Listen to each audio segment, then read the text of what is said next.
ETV win OTT platform లో streaming అవుతున్న euphoria movie review.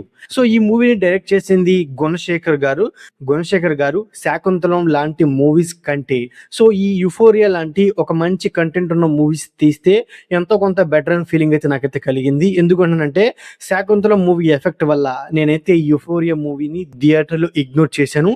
So ఓటీటీలో చూసిన తర్వాత ఈ మూవీ అనేది చాలా చాలా బాగుందన్నమాట. సో ఇలాంటి మూవీస్ గుణశేఖర్ గారు తీస్తే సో ఆయన మూవీస్ మీద ఎంతో కొంత ఒక ఇంట్రెస్ట్, ఒక బజ్ క్రియేట్ అయ్యే అవకాశం ఉందని నాకైతే అనిపించింది.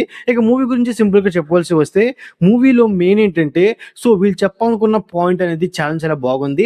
బట్ ఆ పాయింట్ యొక్క ఎగ్జిక్యూషన్ అనేది అంత బలంగా లేదనమాట. ఎందుకంటే కొంతవరకు డ్రామా, కొన్ని ఎమోషన్స్ మిస్ అయిపోయిన ఫీలింగ్ అయితే కలిగింది. బట్ ఈ మూవీలో మెయిన్ ఏంటంటే ఫ్యూ ఆఫ్ ఎమోషన్స్ వర్కౌట్ అయ్యాయే కానీ హోల్ మూవీ మొత్తం ఒక ఎమోషనల్ వేలో వెళ్ళిన ఫీలింగ్ అయితే నాకైతే లేదు. ముఖ్యంగా ఈ మూవీ క్లైమాక్స్ లో వచ్చిన ఒక్క సీన్ తో ఈ మూవీని వేరే లెవెల్లో నిలబెట్టేస్తుందని చెప్పుకోవచ్చు అన్నమాట. అంతేకాకుండా ఈ మూవీ యొక్క ఫస్ట్ హాఫ్ అలాగే సెకండ్ హాఫ్ విషయానికి వస్తే మెయిన్ గా ఫస్ట్ హాఫ్ చాలా బాగా ఎంగేజ్ చేసింది. వీళ్ళు చెప్పే పాయింట్ రొటీన్ అయినప్పటికీ, మనకి ప్రెడిక్టబుల్ గా ఉన్నప్పటికీ సో అది చాలా వరకు ఎంగేజ్ చేసింది. దానికి మెయిన్ రీజన్ వచ్చేసి గుణశేఖర్ గారి స్క్రీన్ పే అనమాట. బట్ సెకండ్ హాఫ్ వచ్చేపాటికి మెయిన్ ఏంటంటే ఆ డ్రగ్స్ మీద వెళ్ళిన పాయింట్ అవునండి, అండ్ అలాగే తల్లి కొడుకు సో వరదం వచ్చే సీన్స్ అనే ఉండే అంతగా వర్కౌట్ అవ్వకపోవడం వల్ల సెకండ్ హాఫ్ అనేది ఏదో సాగదీసిన ఫీలింగ్ అయితే కలిగింది అనమాట.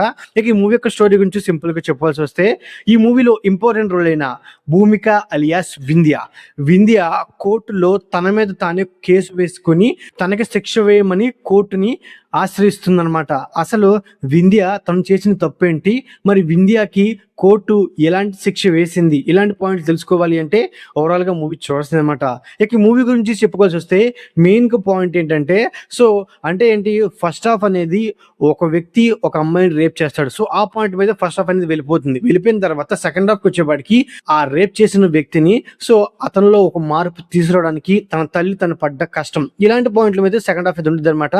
మెయిన్ గా మనం ఫస్ట్ హాఫ్ మాట్లాడుకోవాల్సి వస్తే స్టార్టింగ్ 30 minutes మనకి మూవీ అనేది ఒక ఫాస్ట్ ఫార్వర్డ్ లో వెళ్ళిపోయిన ఫీలింగ్ అయితే కలిగిద్ది. చాలా ఇంట్రెస్టింగ్ గా కూడా ఉంటుంది అనమాట. ఇక దాని తర్వాత ఎప్పుడైతే సో ఈ వికాస్ క్యారెక్టర్ వచ్చిందో సో ఆ వికాస్ క్యారెక్టర్ జైల్లోకి వెళ్ళడం, సో తను టోటల్ గా మారిపోవడం, సో ఇలాంటి పాయింట్లు మూవీకి ఇంటర్వ్యూలో ఇచ్చిన పోర్షన్ అనేది సోసోగా ఉంటుంది అనమాట. ఇక సెకండ్ హాఫ్ వచ్చేప్పటికి వికాస్ అండ్ అలాగే వింధ్య సో వీళ్ళిద్దరి మధ్య వచ్చే సీన్స్ అనేవి అంత బలంగా ఉండవు. మెయిన్ గా సో ఇక్కడ ఏంటి, ఒక డ్రగ్స్ రాకెట్ ని బయట పెడదాం అనుకున్నారు.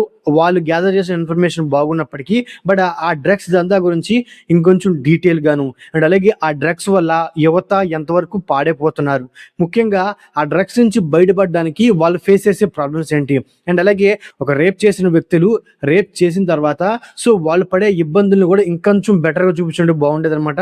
అంతేకాకుండా అసలు ఒక రేప్ జరగకుండా ఉండడానికి పేరెంట్స్ యొక్క పెంపకమే కారణం అన్నారు. ఆ పాయింట్ బాగున్నప్పటికీ బట్ మెయిన్ ఏంటంటే సో రేప్ చేసే వ్యక్తులు వాళ్ళు పెరిగే అట్మాస్ఫియర్ అండ్ అలాగే వాళ్ళ చుట్టుపక్కల ఉండే ఫ్రెండ్స్ కూడా ఒక కారణం అవుతారు రేప్ కి. సో అసమానం పేరెంట్స్ వల్లే ఈ రేపులన్నీ జరుగుతున్నాయి అని చెప్పడం అనేది నాకంత కరెక్ట్ గా అనిపించింది అనమాట. అంతేకాకుండా సెకండ్ హాఫ్ వచ్చేప్పటికి మెయిన్ ఏంటి, వింధ్య క్యారెక్టర్ వికాస్ ని మార్చడానికి ప్రయత్నిస్తుంటుంది. బట్ వికాస్ మారకపోతే వింధ్య క్యారెక్టర్ మారిపోతుంది అనమాట. సో ఆ పాయింట్ అనేది నాకు అంత కన్వీనియన్స్ గా ఉండదు అనమాట. సో వికాస్ కోసం వింధ్య క్యారెక్టర్ మారినట్టుగా యాక్టింగ్ చేస్తే ఇంకొంచెం బెటర్ గా ఉండేదని నాకైతే అనిపించింది. అండ్ అలాగే ఈ మూవీలో మెయిన్ ఏంటి, సో ఒక బిగ్ షాట్ కొడుకులే ఈ రేప్ చేశారు అని చెప్పి ఆ బిగ్ షాట్ కొడుకుల పేరుని అండ్ అలాగే ఆ బిగ్ షాట్ల పేరును కూడా టీవీలో ప్రజెంట్ చేసిన ఆ సీన్ అనేది నాకు చాలా బాగా నచ్చింది. సో నిజంగా రేప్ జరిగినప్పుడు సో అలాంటి పెద్ద పెద్ద వాళ్ళ పేర్లు బయట పెడితేనే ఎంతో కొంత ఒక రేపులు కంట్రోల్లోకి వచ్చే అవకాశం ఉందని ఫీలింగ్ అయితే కలిగిందనమాట. దాని తర్వాత ఆ బిగ్ షాట్లు సో వాళ్ళ కొడుకుల్ని ఈ కేసు నుంచి తప్పించడానికి వాళ్ళు చేసే ప్రయత్నాలు కూడా సోసోగా ఉంటాయి అనమాట. ఈ మూవీలో ఒకనొక సిచ్యువేషన్ లో ఈ మూవీలో ఇంపార్టెంట్ రోల్ అయిన గౌతమ్ మేనన్ గారి క్యారెక్టర్ మీదే ఆయనకి కన్వీనియన్స్ గానే వెళ్ళిపోతున్న ఫీలింగ్ అయితే కలిగిందనమాట. ఇంకోటి ఏంటంటే ఈ మూవీలో ఎంతో కొంత రియాలిటీని యాడ్ చేస్తుంటే ఇంకొంచెం బెటర్ గా ఉండేదని ఫీలింగ్ అయితే కలిగింది. అంతేకాకుండా ఈ మూవీలో మెయిన్ ఏంటంటే సో గౌతమ్ మేనన్ గారి క్యారెక్టర్ అవనండి, భూమిక క్యారెక్టర్ అవనండి, సో ఆ ఇద్దరు క్యారెక్టర్లకి ఒక మంచి స్కోప్ అయితే ఇచ్చారు. వాళ్ళ పర్ఫార్మెన్స్ కూడా డీసెంట్ గా ఉంది.